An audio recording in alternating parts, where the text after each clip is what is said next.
warahmatullahi wabarakatuh. Selamat pagi, apa kabar anak-anak Bunda? Bagaimana puasa hari ini? Mudah-mudahan kalian diberikan kesehatan dan juga kelancaran dalam melaksanakan ibadah puasa kali ini. Amin ya rabbal alamin. Sebelum belajar, marilah kita berdoa terlebih dahulu. Berdoa dimulai. Berdoa selesai. Nah, hari ini kita akan belajar masih di tema 8, subtema 4, pembelajaran ke-5 dan 6. Ya, di sini adalah pembelajaran terakhir sehingga Bunda akan sedikit mengulas dari pembelajaran-pelajaran sebelumnya. Sebelum memulai pembelajaran, silakan kalian buka buku temanya di halaman 184. Sudah dibuka? Ya. Pada pembelajaran kali ini kita akan belajar mengenai suhu. Apa itu suhu? Ada yang tahu? Suhu adalah ukuran derajat panas atau dinginnya suatu benda. Nah, suhu ini bisa kita ukur baik menggunakan alat ukur yang tidak baku ataupun alat ukur yang baku.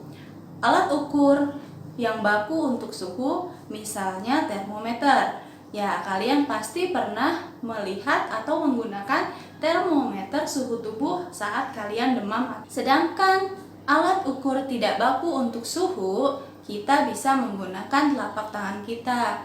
Seperti saat mamah kalian menempelkan tangannya ke jidat atau ke leher kalian saat kalian merasa sakit atau demam.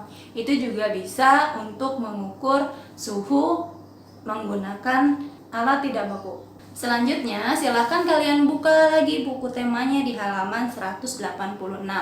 Nah, di situ kita akan bersama-sama melakukan percobaan suhu air. Silakan kalian perhatikan video berikut ini. Wow, akhirnya aku tahu. Apakah tangan kita dapat mengukur suhu suatu benda dengan baik? 3 bejana diisi dengan air panas, air keran, dan air es.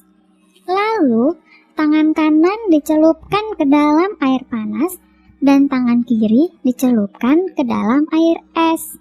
Diamkan beberapa saat. Kemudian, kedua tangan segera dimasukkan secara bersamaan ke dalam bejana berisi air keran. Tangan kanan terasa dingin, sedangkan tangan kiri terasa hangat. Padahal, kedua tangan diletakkan pada air yang sama. Percobaan ini menunjukkan bahwa bukanlah pengukur suhu yang baik. Nah, bagaimana videonya?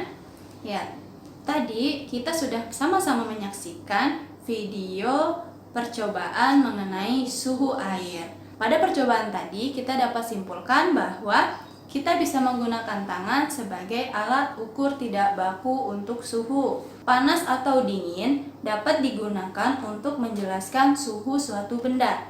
Jika suatu benda dikatakan panas, berarti benda tersebut memiliki suhu yang tinggi. Demikian pula saat benda tersebut dikatakan dingin, berarti benda tersebut memiliki suhu yang rendah. Nah, bagaimana anak-anak? Kalian sudah mengerti? Jika kalian belum mengerti atau masih merasa penasaran, kalian bisa mencobanya atau mempraktikannya di rumah dan meminta tolong. Jika kalian merasa kesulitan, kalian bisa meminta bantuan kepada orang tua kalian ataupun anggota keluarga kalian yang lain. Demikian pembelajaran 5, kita akan melanjutkan ke pembelajaran 6. Untuk pembelajaran 6, silakan kalian buka buku temanya di halaman 190. Nah, pada subtema 4 ini kita membahas mengenai bencana alam. Macam-macam bencana alam yang telah kita bahas, misalnya ada banjir, tanah longsor, kekeringan, dan lain sebagainya. Nah, pada halaman 190 ada cerita mengenai bencana tanah longsor. Yuk kita baca ceritanya bersama-sama. Bencana tanah longsor di Desa Melati. Di Desa Melati telah terjadi bencana tanah longsor. Bencana itu terjadi pada hari Senin, 7 November 2016. Puluhan rumah tertimpa runtuhan tanah. Semua rumah dalam keadaan rusak berat. Tanah longsor banyak terjadi di daerah perbukitan. Tanah longsor terjadi karena tanahnya terbawa oleh air hujan. Hal itu terjadi karena banyak pohon yang ditebang, padahal pohon membantu menyerap air. Akibatnya, bila hujan turun, air akan menghanyutkan tanah. Pak Budi, Kepala Desa Melati, pergi ke Desa Mawar. Di sana, Pak Budi mendatangi Pak Ali, Kepala Desa Mawar. Pak Ali, tolong bantu kami. Desa kami terkena bencana tanah longsor. Baik Pak Budi, saya siap membantu Desa Melati. Saya akan memberitahu penduduk Desa Mawar. Terima kasih Pak Ali. Kami sangat menghargai bantuan pertolongan Desa Mawar. Pak Ali bersama penduduk Desa Mawar menuju ke lokasi bencana. Pak Ali memimpin bantuan ke Desa Melati. Ayo kita bantu Desa Melati. Tolong dirikan tenda di halaman balai desa. Penduduk Desa Melati mohon segera ke balai desa. Tenda-tenda telah disediakan. Bapak-bapak, tolong bantu menggendong anak balita. Ibu-ibu, tolong memasak di dapur umum. Dokter Puskesmas sudah siap di balai desa. Bagi yang sakit, mohon segera ke sana. Penduduk Desa Melati sangat berterima kasih. Bantuan dari Desa Mawar sangat menolong. Penduduk kedua desa itu saling tolong-menolong. Mereka membersihkan tanah longsor. Mereka juga membangun rumah yang tertimpa tanah longsor. Nah, bagaimana ceritanya anak-anak? Tadi kita sudah mendengarkan bersama-sama cerita mengenai tanah longsor yang terjadi di Desa Melati. Pada cerita yang telah kita dengar bersama-sama, kita bisa mengambil kesimpulan bahwa warga atau penduduk Desa Melati dan juga Mawar hidup rukun. Mereka saling membantu satu sama lain jika salah satu desa memiliki atau mendapatkan musibah. Selain itu, pada cerita tadi juga kita bisa menemukan beberapa kalimat ungkapan terima kasih dan juga kalimat permintaan tolong. Ada yang masih ingat apa itu ungkapan terima kasih dan juga ungkapan permintaan tolong? Ya, kita bahas lagi ya. Ungkapan terima kasih adalah ucapan syukur kepada orang di sekitarmu yang telah berjasa. Ungkapan terima kasih dapat diucapkan dengan dua cara, yaitu secara lisan atau langsung atau dengan menggunakan tulisan.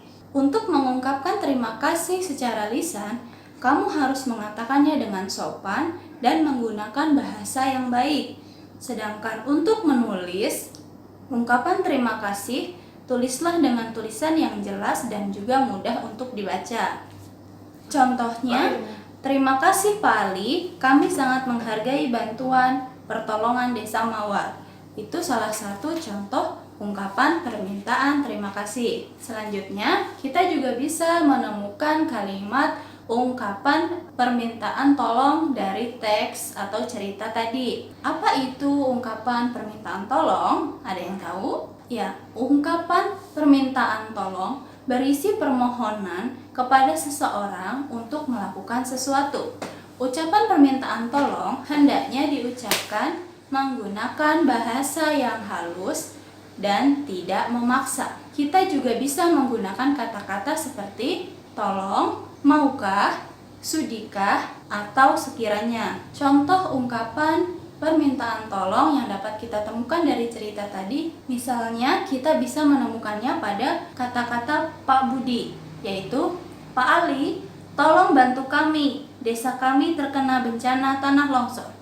Ya, itu merupakan salah satu contoh ungkapan permintaan tolong yang bisa kita ucapkan.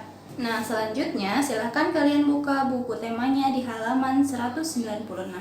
Di situ kita diminta untuk berlatih menggunakan alat ukur tidak baku untuk mengukur suhu, yaitu tangan. Silakan kalian jika ingin mempraktikkan, kalian silakan ukur suhu tubuh anggota keluarga kalian menggunakan tangan. Bagaimana keadaan mereka? Apakah panas ataukah dingin? Silahkan kalian coba. Nah, demikian pembelajaran kali ini. Mudah-mudahan kalian dapat memahami apa yang Bunda sampaikan dan juga kita tetap diberikan kesehatan, kekuatan untuk menjalankan ibadah puasa. Video ini merupakan video terakhir pembelajaran kita melalui video. Bunda ingin meminta maaf apabila dalam menyampaikan materi terdapat banyak kesalahan, dan juga Bunda ingin berterima kasih kepada anak-anak Bunda, kepada orang tua dan juga anggota keluarga yang lain yang telah membantu untuk anak-anak belajar di rumah. Walaupun kita tidak bersekolah seperti biasa, kita tetap melaksanakan pembelajaran dan insya Allah kita akan bertemu lagi di waktu yang akan datang. Demikian video kali ini. Wabillahi taufiq wal hidayah. Wassalamualaikum warahmatullahi wabarakatuh.